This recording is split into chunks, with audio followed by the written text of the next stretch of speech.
Siapa yang paling suka menunda-nunda? Are you a procrastinator? Apakah kamu seorang yang suka banget menunda-nunda sesuatu? Nah, aku punya 5 tips yang bisa banget kita pakai untuk menghilangkan, untuk menghindari, untuk mengantisipasi sifat suka menunda ini. So, stay tune, kita akan bahas sebentar lagi, oke?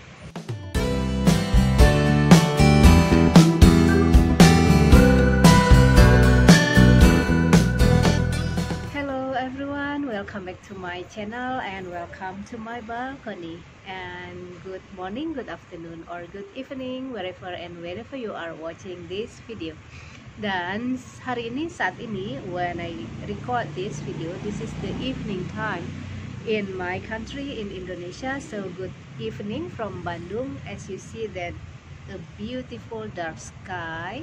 So good evening again from Bandung. And yeah, hari ini aku mau ngajakin teman-teman semua ngobrolin tentang gimana sih cara untuk mengentaskan, menghindari atau menghilangkan sifat suka menunda-nunda.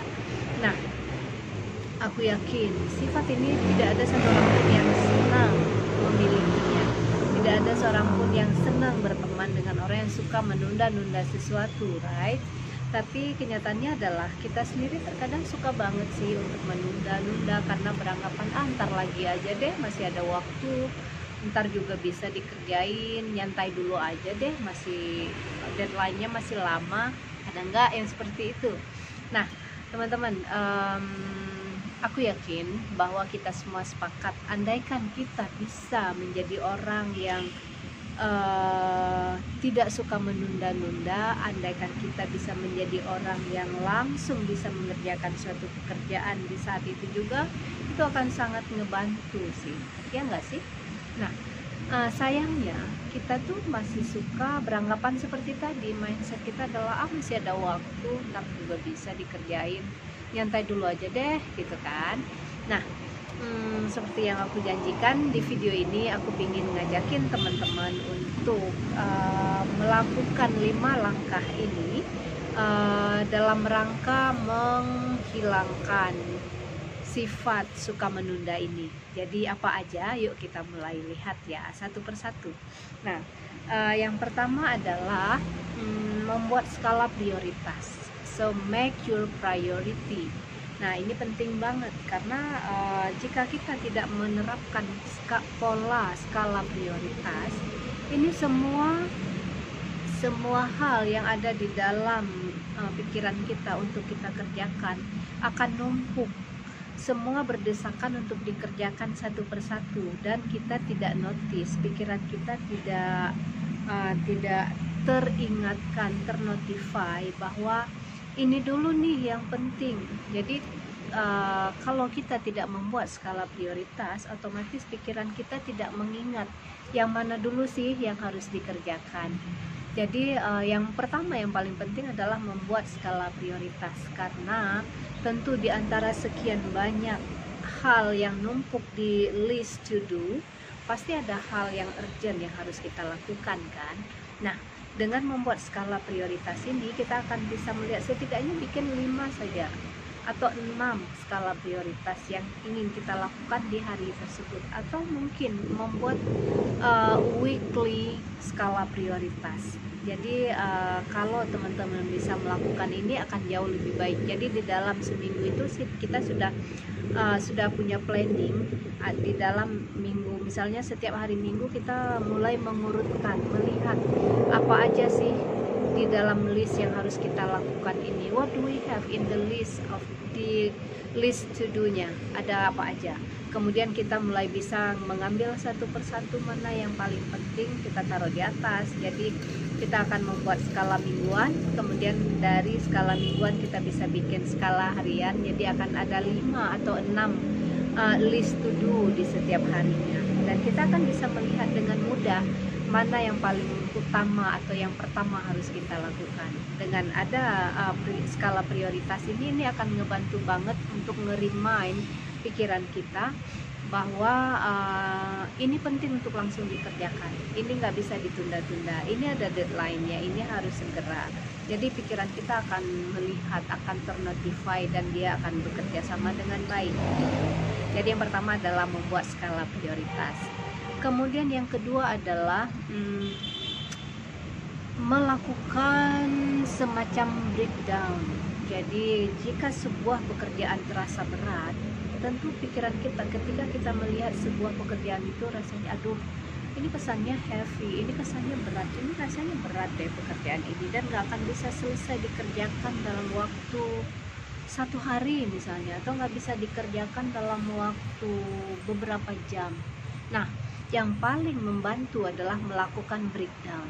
Katakanlah mungkin pekerjaan ini akan menghabiskan waktu 3 hari misalnya untuk mengerjakannya, atau misalnya katakanlah teman-teman sedang punya project apa ya, membuat laporan atau membuat skripsi atau menulis novel misalnya, toh nggak akan bisa dilakukan dalam sehari kan, itu akan ada proses, akan butuh waktu. Nah, dengan membreakdown, misalnya kita membayangkan, kita menargetkan novel ini, katakanlah novel ya, kita menargetkan novel ini harus selesai di dalam waktu 1 bulan. Nah, kita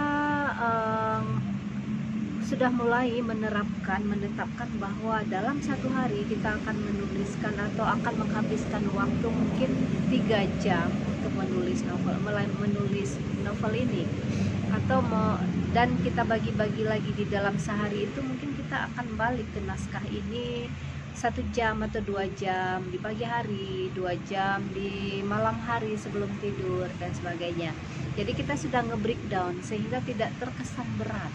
Nah, ini penting banget, dengan melakukan breaking down ini akan membuat pikiran kita merasa lebih nyaman, lebih enteng, sehingga dia tidak merasa aduh ini berat banget, kapan selesainya ya gitu. Tapi dengan adanya breaking down, kita bisa lihat, oh oke, kita bisa nyicil pelan-pelan. Nah, kemudian yang ketiga adalah sebentar, yang ketiga biar nggak salah tadi aku udah nulisin. Yang ketiga adalah memulai dari yang terberat lebih dahulu. So terkadang tapi ini kembali ke mindset sih. Ada juga orang yang senang melakukan yang mudah dulu. Gue sih yang mudah-mudah dulu aja deh, gue kerjain yang berat belakangan. Ada yang seperti ini, dan nggak salah. There is nothing wrong, nothing right. Jadi semuanya nggak ada yang salah dan nggak ada yang benar ya di sini teman-teman. Ini kembali lagi ke kita masing-masing. Ada orang yang kalau saya mah lebih senang mengerjakan yang berat-berat dulu, karena dengan menyelesaikan yang berat, beban selesai, sehingga saya di ujung-ujungnya tinggal menikmati ngerjain yang ringan-ringan aja, jadi udah jauh lebih santai. Itu juga baik, itu juga benar. Tapi jika teman-teman ternyata punya pola pikir yang berlainan, yang bertolak belakang, saya mah lebih senang mengerjakan yang ringan-ringan dulu, baru belakangan yang agak-agak berat, udah punya tenaga, jadi nyicil yang kecil-kecil dulu, perintilan-perintilan, yang ringan-ringan dulu, baru yang berat belakangan. Itu juga boleh, nggak ada salahnya sih, tergantung lagi ke diri kita. Yang penting adalah kita komit untuk menyelesaikannya. Jadi jangan begitu sampai di yang berat kita nyerah, kita nggak mengerjakan lagi, akhirnya terjadilah penundaan. Jadi di sini yang paling penting adalah komitmen untuk menyelesaikan hingga akhir. Nah, jadi teman-teman kembali lagi ke mana yang terasa lebih mana yang terasa lebih nyaman bagi diri teman-teman sendiri. Apakah akan mengerjakan yang lebih berat dulu atau mengerjakan yang lebih ringan dulu? Kalau saya pribadi sih, saya lebih senang mengerjakan yang berat-berat dulu.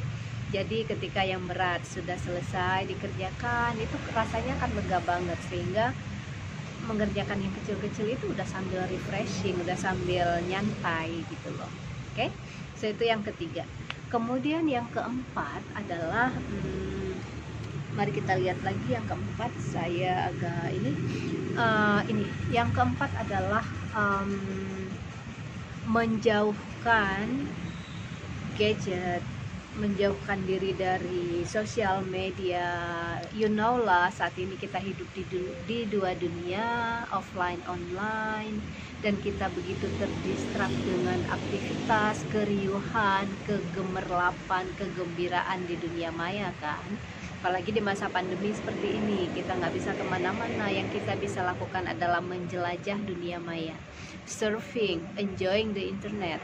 Nah, ini juga sebenarnya adalah distraktor yang bikin kita terlena, lupa akan tugas utama, dan akhirnya kita tersadar di ujung waktu bahwa kita telah kehilangan banyak waktu dan jauh dari pencapaian yang harus kita kejar, yang harus kita kerjakan. Jadi bukan nggak boleh bermain di dunia maya, tentu saja boleh, karena kita nggak bisa lepas dari dunia maya kan, apalagi saat ini.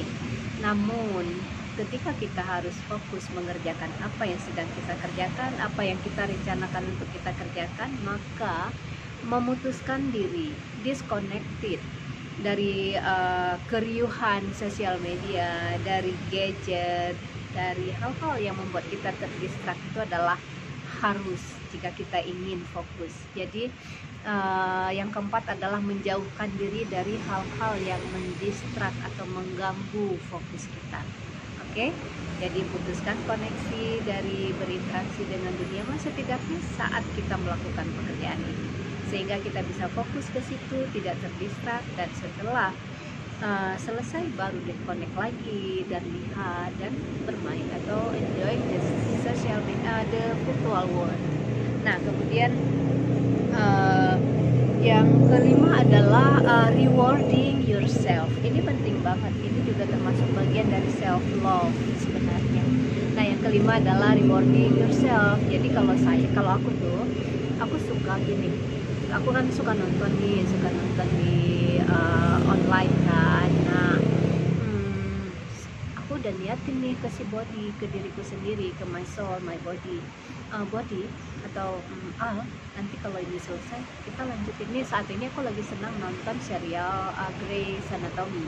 Nah, aku janjiin nih ke diriku sendiri, nanti kalau ini udah selesai, kalau tugas ini udah selesai, kita lanjut nonton ya.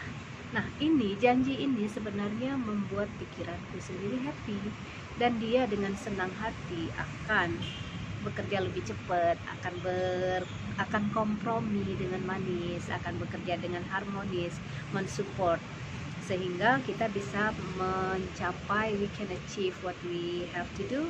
Jadi bisa menyelesaikan pekerjaan dengan manis, dan rewardnya tentu sudah menunggu kan. Jadi ini bikin kita happy.